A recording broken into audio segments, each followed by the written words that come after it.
Good afternoon. I'm Alan Unell, and this series of videos is Healthcare Reform Advocacy, or Healthcare Advocacy, where we address problems in the healthcare system and try and make a better system for all of us. Today is January 22nd, 2024, and it is the 51st anniversary of the Supreme Court confirming the constitutional right of a woman to choose in Roe versus Wade. It is the second anniversary since that right was stripped away by a set of extremist right-wing justices on the Supreme Court.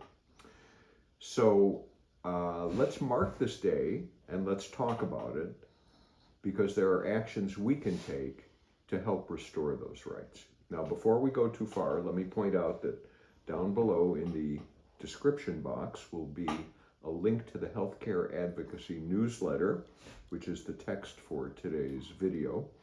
And the action will be in there together with a lot of the links, because today's topic is heavy on scientific information, and you may want to spend the afternoon looking at those. Okay, so let's go forward. Today in the Washington Post, they reported that the Biden administration is taking new actions to strengthen access to abortion and contraception. That's good news. Federal agencies are issuing guidance that would make no-cost contraceptives more available under the Affordable Care Act, and take similar action. They are taking similar actions to expand contraception access for federal employees. That's good news.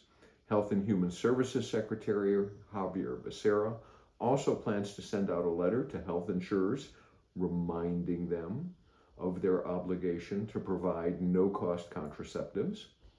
A new team has also been established by the Biden administration, and they are dedicated to a single task. It is enforcing the interpretation of a law known as the Emergency Medical Treatment and Labor Act, EMTALA, and there's not much interpretation in that law, because what it says is that hospital emergency rooms nationwide need to provide emergency abortions in order to stabilize a woman who is having distress and in a life-threatening situation.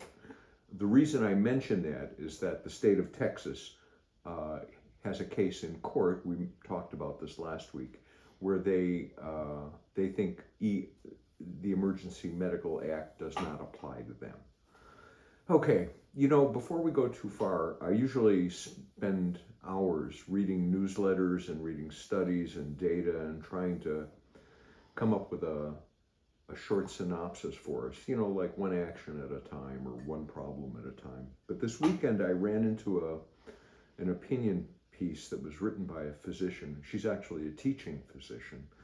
And I was so taken by it, I'm just going to present it to you in whole. Okay, so this doctor published her opinion piece in MedPage today. Her name is Dr. Chloe Nazra Lee. She's a physician, and she also has a master's degree in public health. So she likes to study a lot, which is good. And her article is called "Politicians Must Stop Playing Doctor." And if you go to the newsletter, you'll find a link to the MedPage Today online journal where she published it. So I'm just going to read you her piece. Lately, I found myself using the words irrational and the U.S. Court of Appeals for the Fifth Circuit in the same sentence with increasing frequency. And to that mix, I add dangerous. The latest misadventures from the Fifth Circuit include a ruling in favor of Texas Attorney General Ken Paxton, and anti-abortion groups that Texas hospitals receiving Medicare, that's federal money, cannot be required to perform life-saving abortions to stabilize patients, despite federal guidance. This grim beginning to 2024 in Texas comes on the heels of the Kate Cox case. I don't know if you remember that one, but Paxton pursued that without empathy or reason, denying her right to an abortion as her life was in jeopardy. The same day, a lower court granted Cox the right to an abortion, so here's the story, for an unviable and complicated pregnancy that was actually threatening her health and her future fertility. Let me interject here. It was a very complicated pregnancy. The fetus was not going to live, and the illness that the fetus had was being transmitted to the mother via the blood transfer, and so she was becoming ill as well.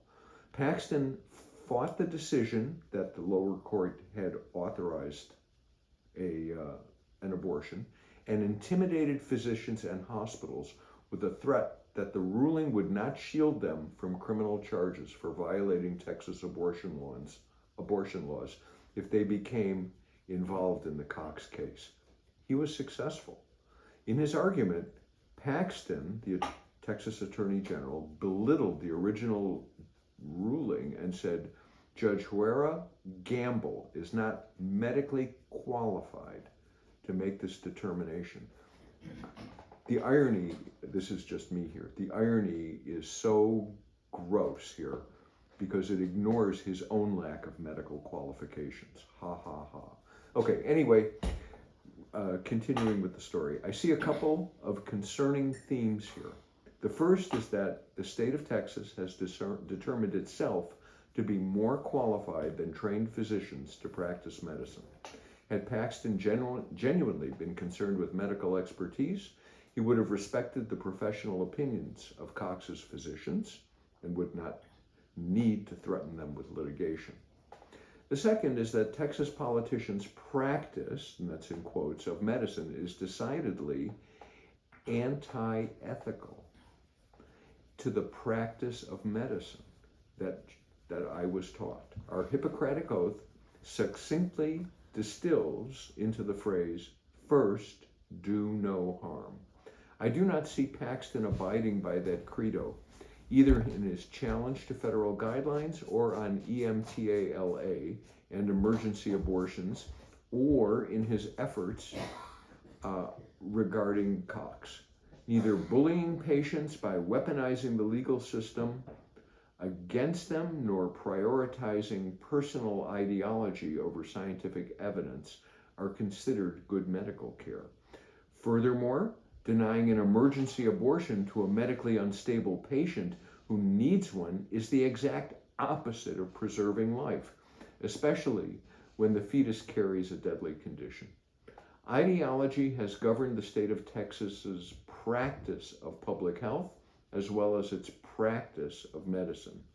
In November, the Supreme Court reviewed U.S. versus Rahimi, the decision issued again by the Fifth Circuit, upending decades of federal law that had previously disarmed people subject to restraining orders for domestic violence. Pay attention to that. The original Rahimi Fifth Circuit ruling ignores the facts. Access to firearms is a highly significant predictor for intimate partner homicide, increasing the risk by 1,000%.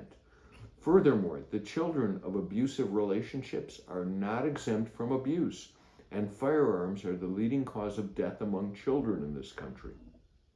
The Fifth Circuit ruling disregards public health expertise and consequently endangers women and children. The Fifth Circuit's practice of medicine continues with further frivolous barriers to care. The Supreme Court has agreed to review a decision by the court limiting access to mifepristone and imposing wholly unnecessary burdens and confusions for patients who need the medication. These restrictions do nothing to improve patient outcomes or experience with mifepristone.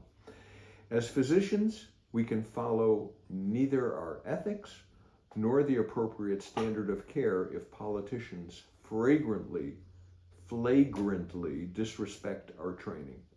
If they can undermine our careful decisions making so easily, what is the point of our expertise? The medical students I train are already considering the politicization of healthcare in their future career plans. Despite OBGYN becoming more competitive, many medical students are reluctant to consider residency in states with rigid restrictions.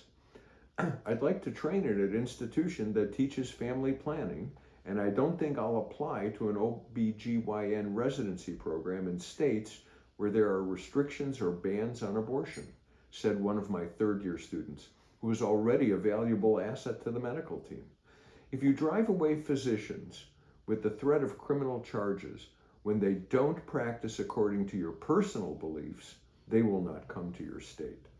Another casualty of ideological extremism: women's access to comprehensive reproductive care. Anti-abortion advocates will inevitably challenge me on this, but the anti-abortion murder argument is an egregious misrepresentation and oversimplification of healthcare decisions in which abortion is determined to be the best option for the patient. This position suggests that hordes of callous and irresponsible women will casually line up to dispose of their infant children, given the opportunity. That's not happening, nor is Texas's misrepresentation of federal guidance on emergency abortions and EMTLA happening. That the guidelines strive to turn emergency departments into abortion clinics. It is just not so. What is happening is that a group of politicians are dictating medical care without medical training and endangering women's lives. These decisions are tantamount to enforcing decidedly inferior medical care that disproportionately harms women, prioritizing personal beliefs over evidence-based medicine, and in my view, effectively codifying misogyny into the standard of care. This most recent decision by the Fifth Circuit, which allows the denial of an emergency abortion to a critically ill and unstable pregnant patient, highlights the chilling truth that the life of the mother is not, in fact, a priority in the eyes of the law. For a group that professes to value life, the politicians and courts of Texas are certainly demonstrating otherwise, with unyielding dedication to preserving a black and white ideology and enforcing it without nuance or compassion, without firm grounding in scientific evidence, and even at the expense of women's lives. I would lose my job very quickly if I practiced medicine that way. If politicians wish to play doctor, we should hold them to the same standard. The situation has become dire for too many innocent people.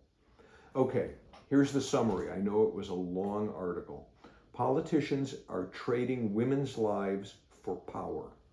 It is a cruel strategy. But if your desire for power is the only thing that matters, then the lives of others matter little. Remember that according to new polling, 3 in 5 Americans, and there's a link to that poll, 3 in 5 Americans now support Congress passing a law to guarantee the right to an abortion. And an even larger number oppose a nationwide ban on abortion. If politicians are supposed to represent us, then let's call on them long and loud and over to do so. There's a bill in Congress introduced by Representative Cori Bush. It's not new. She introduced it in 2023. It is called the Access to Medication Abortion Act, and it ensures the legality of mifepristone and guarantees it will remain available through telehealth and mail-order pharmacies. It is H.R. 767. There is a companion bill in the Senate, Senate Bill 4467. Let's remind our representatives that they should protect Americans and not relegate them to second-class status without bodily autonomy. Now, down below in the bottom of the description box, you can get in touch with your representatives. You can get their phone numbers or emails, or you can use ResistBot on your cell phone and just send a text message to 50409. Here's the message. Sign, S-I-G-N, PBGMLL. And this will be in the description box as well. Here's the email you'll send to everybody. I'm your constituent. Today marks the 51st anniversary of the Supreme Court's decision to affirm a woman's right to choose, which is now lost. A full 60% of Americans support the right to an abortion, and even more oppose a nationwide ban. Women are dying because they cannot get an emergency abortion in time. Women are losing the ability to have children because they cannot get the abortion they need to protect their fertility. This is all because politicians and judges who never went to medical school think they can understand how to treat a patient better than a doctor. This is hubris. It is literally cruel and inhuman. You represent me, and I want you to do two things for me. I want you to actively support H.R. 767 or Senate Bill 4467, the Access to Medication Abortion Act, to make sure women get the medication they need by telehealth and mail. Then I want you to co-sponsor and enact the Women's Health Protection Act to make sure that Roe v. Wade is again the law of the land. Okay, that's what we've got for today. Down below, you can like, share, and subscribe. Also, if you wish, go to the Healthcare Advocacy newsletter, and for free, just sign up and you'll get this delivered as an email into your inbox every day. Okay, have a good afternoon.